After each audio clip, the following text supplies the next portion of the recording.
नमस्कार, आप देख रहे हैं द न्यूज बर्ड। मैं हूं आपके साथ अर्पिता सिंह और आइए नजर डालते हैं इस वक्त की खास खबरों पर। जोधपुर दौरे पर आए मुख्यमंत्री गहलोत ने कर्नाटक जीत को सच्चाई और ईमानदारी की जीत बताया। रामदेवरा और पोखरण दौरे में मीडिया से रूबरू हुए केंद्रीय जल शक्ति मंत्री शेखावत, कहा जल जीवन मिशन में अधिकारी बरत रहे हैं घोर लापरवाही। द्वितीय राष्ट्रीय लोक अदालत का सफल आयोजन हुआ, 233 प्रकरणों का हुआ निस्तारण। सड़क दुर्घटनाओं में होने वाली मृत्यु में कमी लाने के लिए हेलमेट की कार्यवाही के लिए चलाया गया विशेष अभियान। और अब खबरें विस्तार से। कर्नाटक में कांग्रेस को मिली जीत के बाद उत्साहित मुख्यमंत्री अशोक गहलोत ने जीत पर अपनी प्रतिक्रिया दी और कहा कि राहुल गांधी की सदस्यता रद्द करने का जवाब कर्नाटक की जनता ने मतदान के जरिए दिया। जोधपुर दौरे पर आए मुख्यमंत्री अशोक गहलोत ने पत्रकारों से वार्ता करते हुए कहा कि कर्नाटक की बेल्लारी में आज तेकाम सभा में राहुल गांधी जी ने जो भाषण दिया था उसी को आधार बनाकर गुजरात के सूरत में एक मामला दर्ज किया गया। कर्नाटक की जनता ने चुनाव में इसका जवाब देते हुए कांग्रेस के पक्ष में मतदान किया और कांग्रेस भारी मतों से विजय हुई। उन्होंने कहा कि भाजपा ने कर्नाटक, महाराष्ट्र, मध्य प्रदेश सहित कई राज्यों में हॉर्स ट्रेडिंग कर खरीद फरोख्त कर सत्ता बदलने का काम किया। राजस्थान में भी उन्होंने पूरा प्रयास किया, लेकिन हमने उनकी चाल को कामयाब नहीं होने दिया। समाप्त हुई है, एक षड्यंत्र के अंतर्गत हुई थी, षड्यंत्र के अंतर्गत, क्योंकि कोई तुक नहीं था। पहले केस दर्ज किया, इसको स्टे करवाया, जिसने दर्ज किया उसी ने स्टे करवाया। अभी सुनवाई मैं नहीं चाहता हूँ, ये क्या तुक हुआ। उसके बाद में जब पूरा षड्यंत्र हो गया, पार्लियामेंट को बोलने नहीं दिया गया और कहा गया कि भाई आप इसको एडजॉर्न कर दो, उसको पर बोलने देंगे। कुछ जवाब देना चाहते थे, मना कर दिया और फिर मुकदमा वापस शुरू करवाया गया। आप देखिएगा, मुकदमा वापस शुरू करवाया गया हाई कोर्ट में रिक्वेस्ट करके, और एक मिनट फैसला आके मैक्सिमम सजा दे दी है। मैक्सिमम सजा कभी होती नहीं ऐसे केस के अंदर, और उनको दूसरे दिन ही तीसरे दिन ही उनको हाउस से निकाल दिया। तो कर्नाटक की जनता ने बाकी जवाब दिए उनको, इसका जवाब भी दिया है। जिस प्रकार से भारत जोड़ो यात्रा थी, मुद्दे महंगाई का, बेरोजगारी का, नॉन वायलेंस का, अमीर गरीब के बीच में खाई नहीं बढ़नी चाहिए, और क्या अच्छी बातें कही। तो तमाम जो खड़गे साहब के और राहुल गांधी जी के नेतृत्व में चुनाव लड़ा गया, और तमाम लोगों ने साथ दिया। पूरी टीम आके, जो भी हमारे सिद्धारमैया थे, डी.के. शिव कुमार थे, लोकल तो वो थे, बाकी सोनिया गांधी तो चली गई भाई वहाँ पर, प्रियंका जी गए, जितने नेता गए वहाँ पर। तो वहाँ की जनता समझ गई कि वास्तव में जो जिस प्रकार से ये सरकारें गिरा रहे हैं, कर्नाटक के पहले मध्य प्रदेश, कर्नाटक, महाराष्ट्र सरकार, राजस्थान में इनकी दाल नहीं गली, वरना राजस्थान में भी कोई कमी नहीं रखी इन्होंने पूरा षड्यंत्र किया, सब कुछ किया जो और जगह किया, और यहाँ उनको हमने कामयाब होने नहीं दिया। अब ये जो परिणाम आए हैं कर्नाटक के, आप देखेंगे तमाम उन राज्यों के अंदर सरकार गिरी है, महाराष्ट्र हो, मध्य प्रदेश हो, या राजस्थान हो, छत्तीसगढ़ हो, सब जगह सरकारें, बाकी आम पब्लिक इनके हथकंडों को समझ चुकी है कि आप जो है चुनी हुई सरकारों को आप इस प्रकार से हॉर्स ट्रेडिंग करके, खरीद फरोख्त करके फिर आप सरकार बदलते हो, फिर लोकतंत्र का रहेगा। आज लोकतंत्र इसलिए आम आदमी का मान सम्मान है, जो वोट मांगने हमें जाना पड़ता है, पैरों में हाथ लगाना पड़ता है, आशीर्वाद मांगना पड़ता है। अगर यही कमजोर हो जाएगा तो लोकतंत्र कहाँ रहेगा। ये लोग को भी पसंद नहीं करेंगे। मुख्यमंत्री अशोक गहलोत के हाथों स्कूटी पाकर दिव्यांगजनों के चेहरे खिल उठे। इन सभी ने इनके लिए मुख्यमंत्री का आभार जताया और कहा कि स्कूटी मिलने से उनकी रोजमर्रा की जिंदगी आसान हुई है और इनके कामकाज और जीवन निर्वाह के लिए आने जाने में सुविधाओं के साथ ही दूसरे सारे काम भी अच्छी तरह कर पा सकेंगे। इन सभी को मुख्यमंत्री निःशुल्क स्कूटी वितरण योजना में ये स्कूटियां प्रदान की गई। मुख्यमंत्री ने बिलाड़ा पंचायत समिति अंतर्गत हरियाणा ढाणा में शनिवार को आयोजित महंगाई राहत एवं शासन गांव के संग अभियान के शिविर में 9 दिव्यांगजनों को स्कूटी की चाबी सौंपी। मुख्यमंत्री के हाथों स्कूटी पाने वाले दिव्यांगजनों में प्रकाश, ललिता, मनोहर लाल, दिनेश गहलोत, असलम खान, गोपाल सिंह, कांता देवी, प्रकाश चंद्र जांगिड़ एवं राजेंद्र सिंह शामिल है। केंद्रीय जल शक्ति मंत्री गजेंद्र सिंह शेखावत ने राज्य में जल जीवन मिशन के धीमी गति में क्रियान्वयन पर चिंता जताई और कहा कि अधिकारी कई स्थानों पर घोर लापरवाही बरत रहे हैं।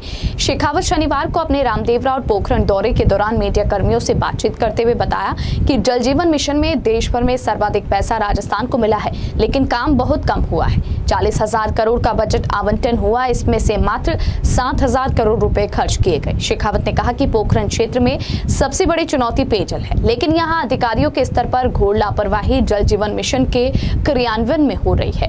ये बोले कि मैंने एडिशनल चीफ सेक्रेटरी से बात की है। राज्य के राजनीतिक हालात पर चर्चा करते हुए मंत्री ने कहा कि भाजपा ने पूरे राज्य में जन आक्रोश रैलियां निकाली है।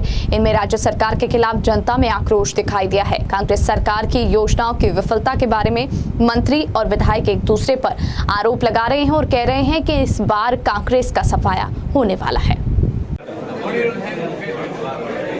जो पोखरण क्षेत्र की सबसे बड़ी चुनौती है वो पेयजल की है, और जिस ग्रामीणों से बातचीत में आज और इससे पहले भी जो विषय संज्ञान में आया है, यहाँ अधिकारियों के तौर पर अधिकारियों के स्तर पर घोर लापरवाही जल जीवन मिशन के काम के एग्जीक्यूशन में हो रही है। मैंने एडिशनल चीफ सेक्रेटरी को भी बात की है कि एक बार समग्र तरीके से पोखरण और इस आसपास के क्षेत्रों में जो योजनाएं बनाई गई है उन योजनाओं की जांच करने की आवश्यकता है, ताकि भारत सरकार और माननीय प्रधानमंत्री जी का जो संकल्प है कि हर घर तक पानी पहुंचना चाहिए, नित्य पहुंचना चाहिए, नियमित पहुंचना चाहिए, नियमित मात्रा में समुचित मात्रा में पहुंचना चाहिए, उचित गुणवत्ता का पहुंचना चाहिए, उस सर्विस डिलीवरी को सुनिश्चित किया जा सके। जिलाधिकारी को भी निर्देश दिए हैं। ये तय किया है कि आगामी 2 सप्ताह में एक बैठक जैसलमेर में करेंगे, जिसमें उच्चाधिकारियों के साथ मिलकर बैठ के प्रोजेक्ट का कंप्लीशन तक की उसकी समुचित कार्रवाई कैसे होगी उस पर विचार करेंगे, और प्रोजेक्ट कंप्लीट नहीं होने तक आगामी गर्मी के मौसम में किस तरह से हम कंटिजेंसी में राहत प्रदान कर सकेंगे उसके बारे में भी चर्चा करेंगे। केंद्रीय मंत्री गजेंद्र सिंह शेखावत ने कहा कि देश अमृत काल से गुजर रहा है। फलौदी और रामदेवरा के रेलवे स्टेशनों को अपग्रेडेशन योजना में लिया गया है।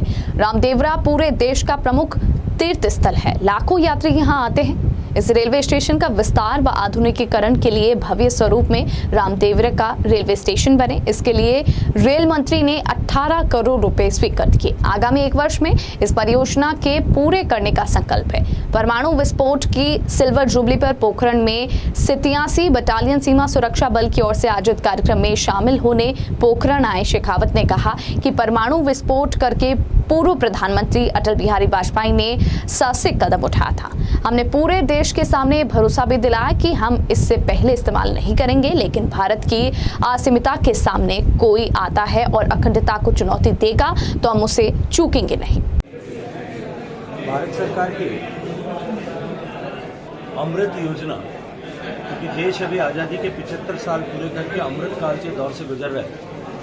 देश भर में अनेक रेलवे स्टेशन का अपग्रेडेशन हो रहा है। इसी क्रम में जोधपुर लोकसभा क्षेत्र के फलौदी और रामदेवरा दोनों क्षेत्रों को इस अपग्रेडेशन की योजना में सम्मिलित किया गया है। रामदेवरा क्योंकि पूरे देश भर का एक प्रसिद्ध तीर्थ स्थल है और लाखों यात्री रेल के माध्यम से यहाँ आते हैं।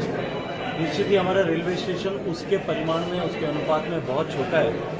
रेलवे स्टेशन पर यात्री सुविधाओं का विस्तार हो, सर्कुलेटिंग एरिया बढ़े, यात्रियों के बैठने के लिए वेटिंग हॉल्स बने या रिटायरिंग रूम्स बने, इन सब के लिए एक समग्र योजना तैयार की गई है। भव्य स्वरूप में रामदेवरा का रेलवे स्टेशन बने, इसके लिए माननीय रेल मंत्री जी ने 18 करोड़ रुपए स्वीकृत किए हैं। मैं माननीय रेल मंत्री जी को इसके लिए धन्यवाद देते हुए आगामी 1 वर्ष में ये परियोजना पूरी हो, इसके इस संकल्प के साथ में रामदेवरा वासियों को बहुत सारी बधाई देते हुए इस परियोजना को आदर्श गांव रामदेवरा के लिए समर्पित करना है। जोधपुर के सालावास जोजरी नदी में शुक्रवार को पास राम मेघवाल का शव मिलने के बाद आज मृतक के परिजनों ने हत्या की आशंका जताते हुए मथुरादास माथुर अस्पताल मोर्चरी के बाहर धरना प्रदर्शन किया और शव का पोस्टमार्टम कराने से भी मना कर दिया। मृतक के परिजनों ने बताया कि पारस राम मेघवाल भूरी बेरी पालड़ी में मजदूरी का काम करता था, परंतु 10 मई को वापस घर नहीं आया।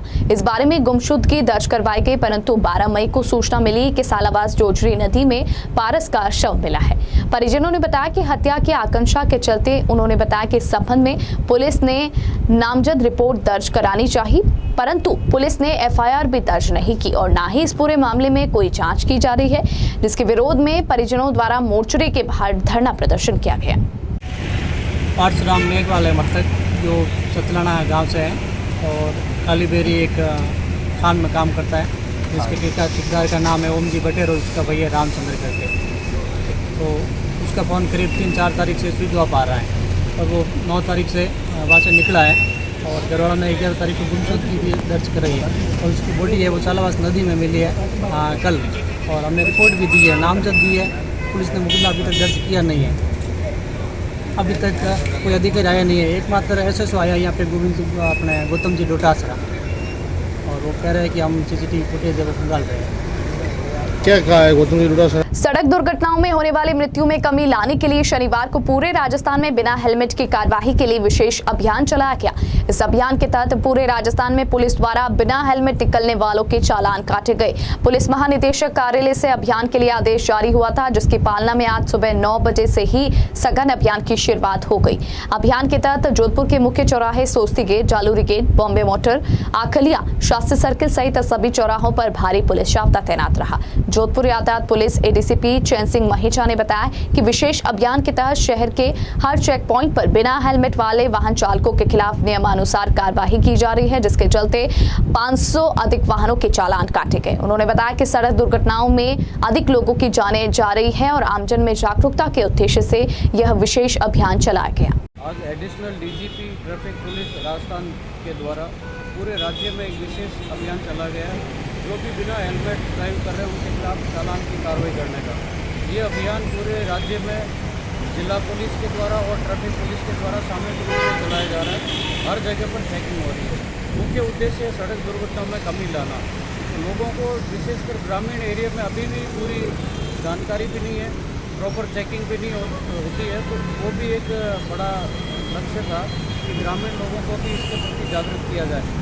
पर जोधपुर शहर है जिसमें हेलमेट की अनिवार्यता वर्ष 2011 से की हुई है, तो काफ़ी लोग अवेयर हैं, फिर भी आज यहाँ पर विशेष अभियान चल रहा, आप देख ही रहे हैं। तो बिना हेलमेट के जो भी पाया जा रहा है उसके खिलाफ कार्रवाई की जा रही है। ये अभियान शाम को 6 बजे तक जारी रहेगा और प्रत्येक आयोग हर पॉइंट पे इसी को लक्ष्य रखते हुए बिना हेलमेट वाला जो भी है कार्रवाई कर रहे हैं। कोई सिंगल हेलमेट है परंतु पीछे वाला अगर पेलियन राइडर को भी हेलमेट नहीं है तो उसके खिलाफ भी कार्रवाई कर रहे हैं। सर अभी तक कितना चालान का? अभी करीब 500 चालान हम सवेरे 9 बजे से अब तक कर चुके हैं। बिना हेलमेट के 500 चालान हो चुके हैं। तो सर आज के जो ये अभियान चल रहा है इसके मैं मैसेज क्या देना चाहता हूँ? मैं जोधपुर वासियों को ये मैसेज देना चाह रहा हूँ कि आप हेलमेट की बहुत अच्छी पालना कर रहे हैं, फिर भी कई युवा पीढ़ी के लोग कुछ हॉस्पिटल का बहाना करके, कुछ अन्य बहाना करके, कईयों के पास में हेलमेट नहीं होता उसको मोटरसाइकिल पे बिठा देते हैं। तो ऐसा जो है नहीं करें, क्योंकि इससे जान को खतरा हो सकता है, छोटी मोटी दुर्घटना भी जानलेवा हो सकती है। तो दुर्घटनाओं में कमी लाने के लिए और अपनी जान की रक्षा के लिए हेलमेट अवश्य पहनें। धन्यवाद। और बुलेटिन में यहाँ रुकेंगे एक ब्रेक के लिए। ब्रेक के बाद जारी रहेगा खबरों का सिलसिला। आप बने रहिए द न्यूज बर्ड के साथ। हर चीज की इंस्पिरेशन ली। My most awaited day is finally here. Mister perfect से ज्यादा ना परफेक्ट पिक्चर्स का वेट था। कपड़े डिजाइनर, बालों में रेड रोजेस और मेकअप न्यूड, पर गहने माँ जैसे। चमक दादी की और अंदाज मेरी नानी का।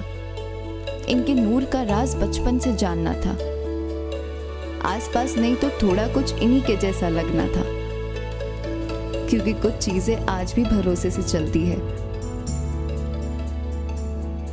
और अपनों की सलाह से ही तो हर दुल्हन सजी है। अशोक ज्वेल्स, गहने जो बने हैं अपनों से।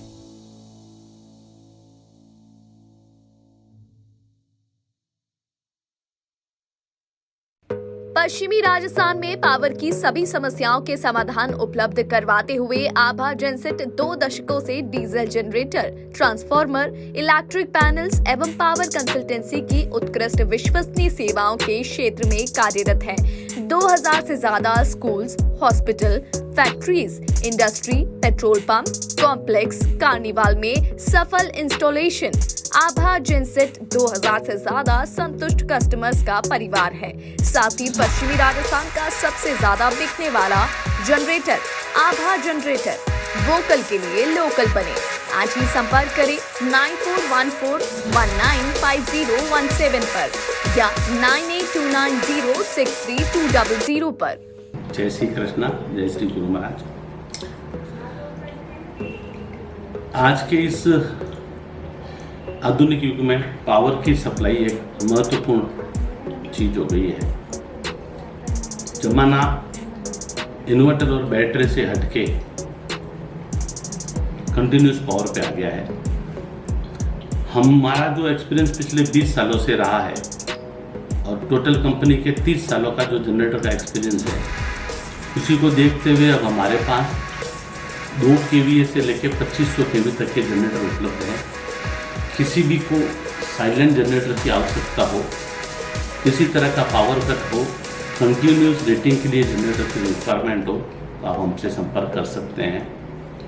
अब हम जोधपुर कॉर्पोरेट ऑफिस से जयपुर में जनरेटर बनाने की फैक्ट्री का उद्घाटन कर दिया है और पिछले 6 महीनों से हम कस्टमाइज जनरेटर सेट्स बना रहे हैं।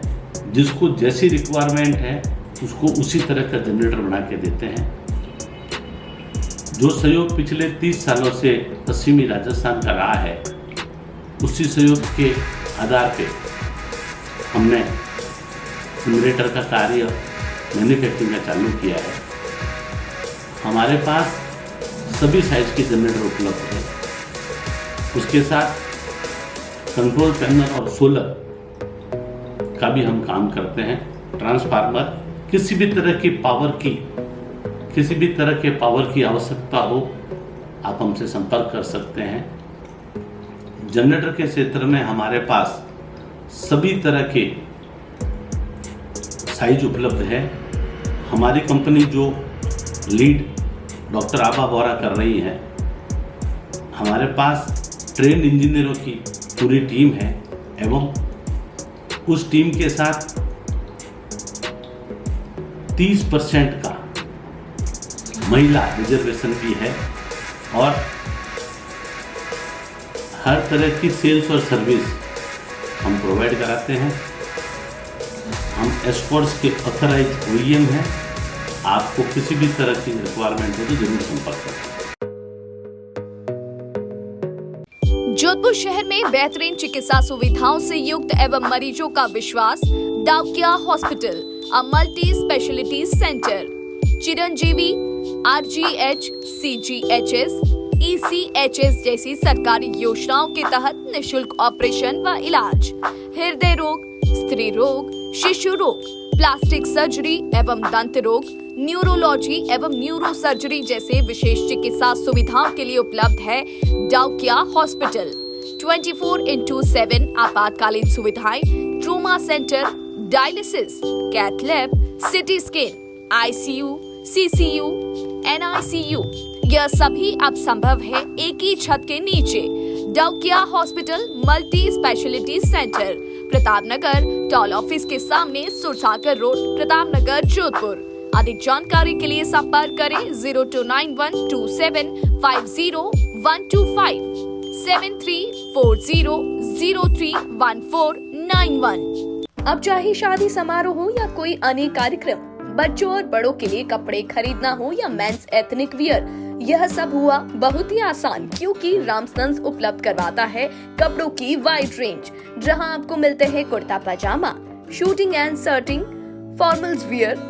1995 से जोधपुर वासियों का एकमात्र विश्वास रामसन्स। तो आज ही आइए रामसन्स और दीजिए खुद को नई स्टाइल। रामसन्स, चांसा तकिया रोड, जोधपुर। अब आपके घर में सगाई, शादी, बर्थडे पार्टी जैसे किसी भी इवेंट को खूबसूरत बनाने के लिए आपके बीच मौजूद है सुनैना इवेंट मैनेजमेंट। अब आपके इवेंट को खूबसूरत बनाने से लेकर खाने तक की जिम्मेदारी है हमारी, क्योंकि सुनैना इवेंट मैनेजमेंट और प्रिया एंटरप्राइजेस लेकर आए हैं सगाई से विदाई तक सारी सुव्यवस्थित सेवाएं। सुनेना इवेंट मैनेजमेंट, शादी आपकी टेंशन हमारी, wedding planner and birthday party specialist. Head office Nainchi Bagh मावड़ियों की घाटी के पास Jodhpur. Branch office Jodhpur Chopasni housing board 17 sector भट्टी की बावड़ी जोधपुर। अधिक जानकारी के लिए संपर्क करें 9682656726 9314722491।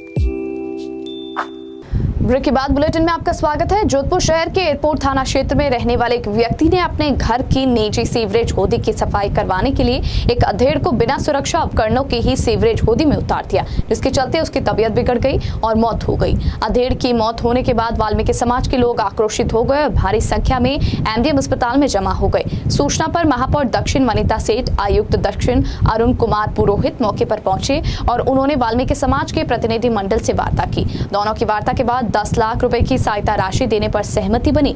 नगर निगम दक्षिण ने मौके पर ही 10 लाख की सहायता राशि का चेक मृतक आश्रित परिवार को दिया। वहीं अन्य मांगों के संबंध में मांग पत्र राज्य सरकार को भेजने की सहमति बनी। दोनों पक्षों की सहमति के बाद शव का पोस्टमार्टम किया गया और शव परिजनों को सुपुर्द कर दिया गया।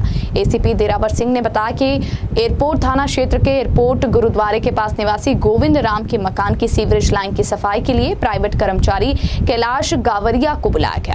गोविंद राम के कहने पर कैलाश गावरिया बिना सुरक्षा मापदंड अपनाए सीवरेज होदी की साफ सफाई के लिए मेन हॉल में उतर गया। कुछ ही देर में उसका दम घुटने लगा और वह बेहोश हो गया। आनंद फानन के मौके पर पहुंचे नगर निगम कार्मिकों ने उसे बाहर निकाला तो उसे एमडीएम अस्पताल ले जाया गया, जहां चिकित्सकों ने उसे मृत घोषित कर दिया। देखिए, आज सुबह एक जोधपुर जो नगर निगम एरिया है उसमें एयरफोर्स कॉलोनी है, उसके सामने सीवर में एक वाल्मीकि समाज का जो मानव है वो सीवर में उतरा। किसी प्राइवेट आदमी ने उसे बुलाया या जो भी कुछ हुआ है, तो सीवर में उतरने के बाद में उसकी वहाँ इतनी मशक्कत करने के बाद में भी उसको वहाँ से निकाला गया और निकालने के बाद वहाँ उसको हॉस्पिटल भेजा। लेकिन बहुत ही दुर्भाग्यपूर्ण ये बात है कि हम उसको बचा नहीं पाए और सुबह से मैं वहाँ पर खड़ी थी।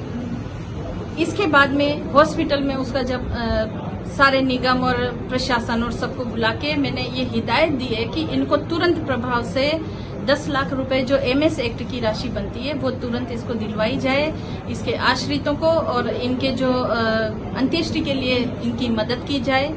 इसके अलावा वाल्मीकि समाज का होने के कारण इसको एट्रोसिटी के 8,25,000 रुपये वो भी एफआईआर करवा के तुरंत इसको दी जाए। और ये सारा प्रोसेस हमने अभी तक मैं यहाँ हॉस्पिटल में ही हूँ और ये तुरंत प्रभाव से करवाने का पूरा वो चल रहा है प्रोसेस और मैं इसको करवा के।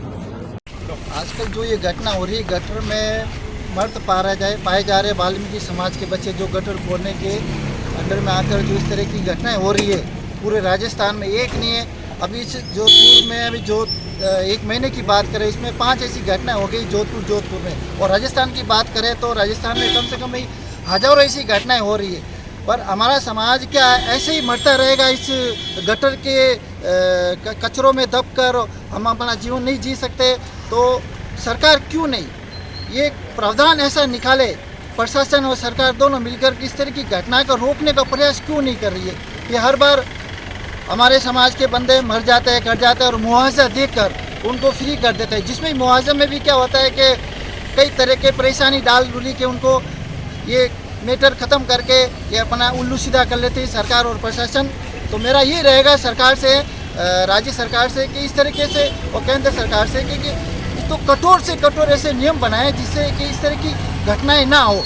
जैसे कभी सरकार ने कहा है कि इस तरह के जो प्रावधान होते हैं जैसे कि उनके सूट दिए जाते हैं पहनने के लिए करने के लिए, तो इस तरह की आज भी निगम में ऐसी सुविधाएं नहीं है, ऐसे कोई शूट ट्रैक नहीं दिए जाते हैं जिससे गटर में उतरकर व्यक्ति अपनी जीवन की सेव कर सके।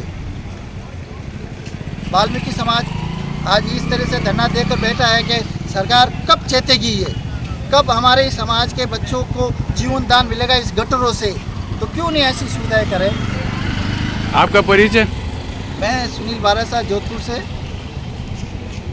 राष्ट्रीय विधिक सेवा प्राधिकरण नई दिल्ली व राजस्थान राज्य विधिक सेवा प्राधिकरण जयपुर एवं अध्यक्ष राजस्थान उच्च न्यायालय विधिक सेवा समिति जोधपुर के निर्देशानुसार वर्ष 2023 की द्वितीय राष्ट्रीय लोक अदालत का सफल आयोजन राजस्थान उच्च न्यायालय भवन जोधपुर में शनिवार को किया गया। राजस्थान उच्च न्यायालय विधिक सेवा समिति के सचिव अजीज खान ने बताया कि इस राष्ट्रीय लोक अदालत का शुभारंभ माननीय न्यायाधिपति एवं अध्यक्ष राजस्थान उच्च न्यायालय विधिक सेवा समिति जोधपुर विजय बिश्नोई ने दीप प्रज्वलन कर किया। इस अवसर पर राजस्थान उच्च न्यायालय के न्यायाधिपति डॉक्टर पुष्पेंद्र सिंह भाटी, कुलदीप माथुर, डॉक्टर नुपुर भाटी आदि उपस्थित रहे। राष्ट्रीय लोक अदालत के लिए उच्च न्यायालय में 5 बेंचों का गठन किया गया, जहां विभिन्न प्रकृति के कुल 233 प्रकरणों का निस्तारण किया गया।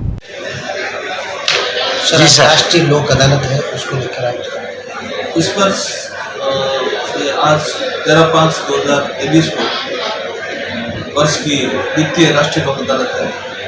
इसके अंदर जोधपुर महानगर क्षेत्र के कुल राजीनामे योग्य प्रकरण चिन्हित किए गए हैं, वो 26,283 लोग हैं।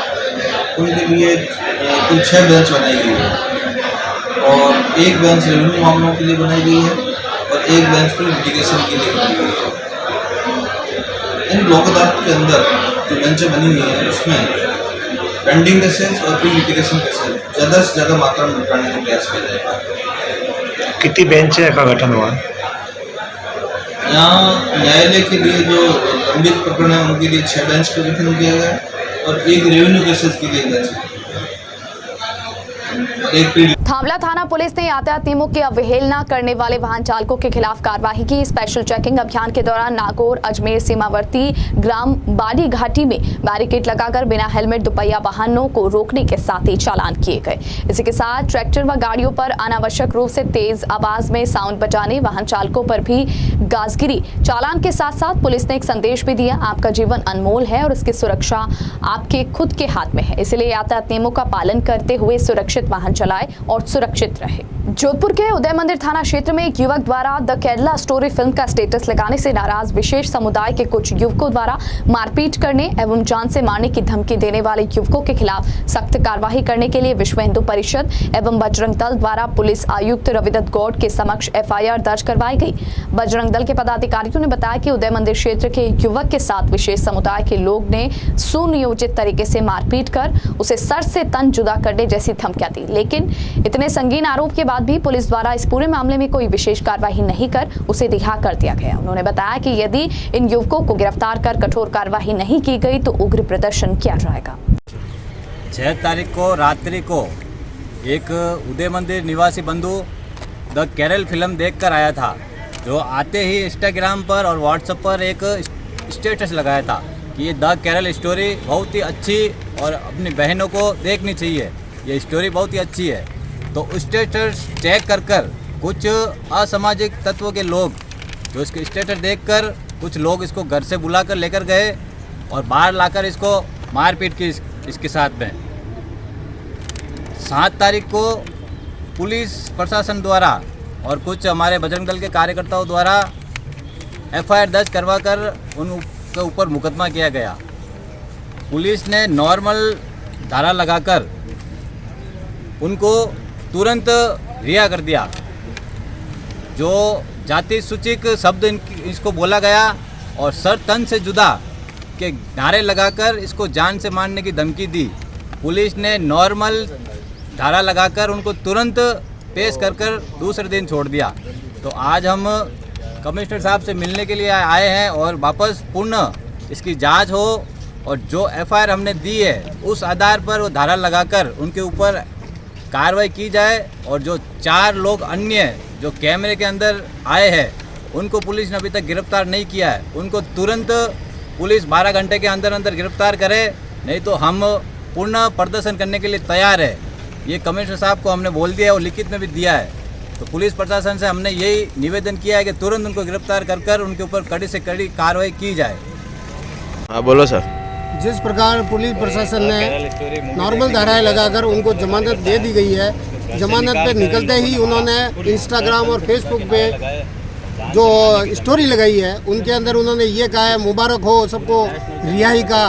तो इस प्रकार की जो घटनाएं हो रही है, इस प्रकार के जो असामाजिक तत्व है जो समाज के अंदर एक माहौल खराब कर रहे हैं, तो मेरा पुलिस प्रशासन से यही निवेदन है कि जो सर तन से जुदा के नारे लगे हैं, आज एटीए जो सेंट्रल गवर्नमेंट की एंटी टेररिस्ट जो एजेंसी है, उन्होंने इस प्रकार के नाराओं की बड़ी भर्त्सना की है और इस प्रकार के आतंकवादियों के ऊपर कड़ी कार्रवाई की है। तो पुलिस प्रशासन से यही निवेदन है कि इन लोगों को वापस जल्द से जल्द गिरफ्तार करें और उसके अलावा जो बाहर घूम रहे हैं, जो 10 से 15 जने और थे, उनको भी गिरफ्तार करें और उनके ऊपर कड़ी से कड़ी कार्रवाई करें। और यदि इस प्रकार की कार्रवाई नहीं होती है तो हम लोग बजरंग दल और विश्व हिंदू परिषद वाले यही मैटर एटीएस के अंदर देंगे, जिससे कि वो पता चलेगा कि हकीकत क्या है।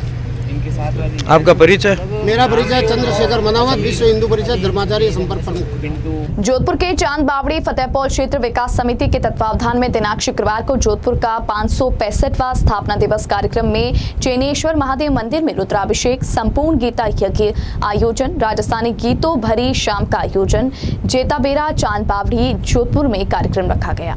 कार्यक्रम संयोजक अरुण कुमार जोशी ने बताया कि कार्यक्रम में मुख्य अतिथि नगर निगम उत्तर महापौर कुंती देवड़ा परिहार, कार्यक्रम की अध्यक्षता शहर जिला कांग्रेस कमेटी उत्तर जिला अध्यक्ष सलीम खान, शहर विधायक मनीषा पवार, शहर जिला कांग्रेस कमेटी दक्षिण नरेश चंद जोशी, राजस्थानी गीतों भरी शाम ख्याति प्राप्त कलाकारों द्वारा भरी शाम प्रस्तुतियां दी गई।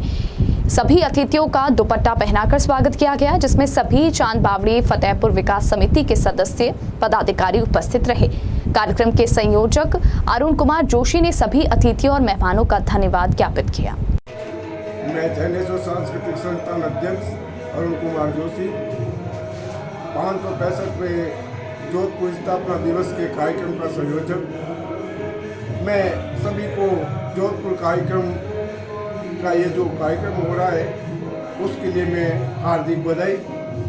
और पूरे जोधपुर के अंदर मेरे को फक्र है कि अगर कोई जनता में कार्य कर रहे हैं तो सिर्फ चांद बावड़ी फतेहपुर क्षेत्र विकास समिति है, जो कि सिर्फ जोधपुर के स्थापना दिवस पर कार्यक्रम कर रही है।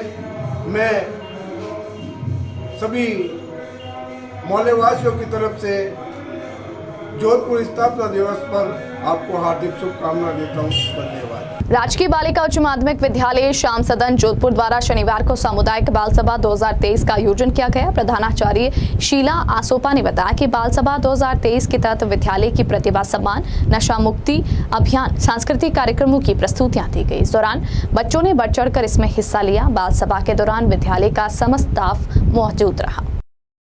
राजकीय उच्च माध्यमिक विद्यालय भूंगरा शेरगढ़ के 6 राजकीय एनसीसी बटालियन के एनसीसी कैडेट्स द्वारा एनसीसी अधिकारी हेम सिंह भाटी के मार्गदर्शन में एनसीसी कैडेटों द्वारा मिशन लाइफ अभियान के अंतर्गत पर्यावरण के प्रति आमजन को जागरूक करने के लिए स्वच्छता, जल संरक्षण, पर्यावरण संरक्षण का संदेश दिया गया। एनसीसी अधिकारी हेम सिंह भाटी ने बताया कि एनसीसी कैडेट्स को इस मिशन की जानकारी देते हुए बताया गया कि पर्यावरण के प्रति जागरूक जीवन शैली को बढ़ावा देता है। अभियान के अंतर्गत जन समुदाय में पर्यावरण के प्रति जागरूक करना मुख्य लक्ष्य है। इस अभियान में जागरूकता रैली, पर्यावरण संरक्षण संकल्प तथा शपथ, संवाद, घर घर संपर्क अभियान सहित अनेक कार्यक्रम आयोजित किए जाएंगे। पर्यावरण को बचाने के लिए शपथ लेने वाला संरक्षण की दिशा में काम करने के लिए प्रेरित किया जाएगा। कैडेटों ने पानी की संभाल, जल संरक्षण, स्वच्छता और प्लास्टिक का प्रयोग न करने पर सुंदर पेंटिंग के माध्यम से संदेश दिए। इसके उपरांत कैडेटों ने जागरूकता मार्च भी निकाला। Central board of secondary education 12वीं की वाणिज्य परीक्षा में जोधपुर की सेंट पैट्रिक्स की विद्या मंदिर की छात्रा सिद्धि लोढ़ा ने 500 में से 490 अंक हासिल कर पूरे जोधपुर में प्रथम स्थान हासिल किया है। सिद्धि लोढ़ा ने अपनी इस सफलता का श्रेय माता आशा लोढ़ा, पिता गौरव लोढ़ा और गुरुजनों को दिया। सिद्धि ने परीक्षा में 98% अंक प्राप्त किए। सिद्धि लोढ़ा ने बताया कि वह शुरुआत में 1-2 घंटे पढ़ाई किया करती थी, लेकिन धीरे धीरे अपनी पढ़ाई के समय को बढ़ाया और परीक्षा के दौरान प्रतिदिन 7 से 8 घंटे अध्ययन करती थी। उसने बताया कि वह अब MBA करना चाहती है और UPSC की भी तैयारी करेगी। जी बताएं। नमस्ते, मेरा नाम सिद्धि लोढ़ा है। मैं सेंट पैट्रिक्स विद्या भवन जोधपुर की छात्रा हूं और मैंने कॉमर्स स्ट्रीम 12th CBSE में 98% से पास किया है। और मैं अपने इस अचीवमेंट का श्रेय मेरे माता पिता, दादा दादी, मेरे सारे घर वाले, मेरे स्कूल की टीचर्स और भगवान को सबसे ज़्यादा धन्यवाद देना चाहूँगी कि मैं इस मुकाम तक पहुँच पाई। मैं डेली स्टार्टिंग में 1-2 घंटे पढ़ाई करती थी और उसके बाद धीरे धीरे टाइम बढ़ाती गई। और उसके बाद बोर्ड तक आते आते 7-8 घंटे पढ़ना चालू कर दिया था और एग्जाम से पहले प्रीवियस ईयर क्वेश्चंस वगैरह सॉल्व करके गई थी। एंड अब आगे जाके मुझे IIM से MBA करना है और साथ साथ आगे UPSC की भी मैं तैयारी करूंगी। ठीक है। और अंत में मुख्य समाचार एक बार फिर से। जोधपुर दौरे पर आए मुख्यमंत्री गहलोत ने कर्नाटक जीत को सच्चाई और ईमानदारी की जीत बताया। रामदेवरा और पोखरण दौरे में मीडिया से रूबरू हुए केंद्रीय जल शक्ति मंत्री शेखावत, कहा जल जीवन मिशन में अधिकारी बरत रहे घोर लापरवाही। द्वितीय राष्ट्रीय लोक अदालत का सफल आयोजन हुआ, 233 प्रकरणों का हुआ निस्तारण। सड़क दुर्घटनाओं में होने वाली मृत्यु में कमी लाने के लिए हेलमेट की कार्यवाही के लिए चलाया गया विशेष अभियान। इस बुलेटिन में फिलहाल के लिए इतना ही और खबरों को जानने के लिए आप बने रहिए द न्यूज वर्ड के साथ। तब तक के लिए मुझे दीजिए इजाजत। नमस्कार।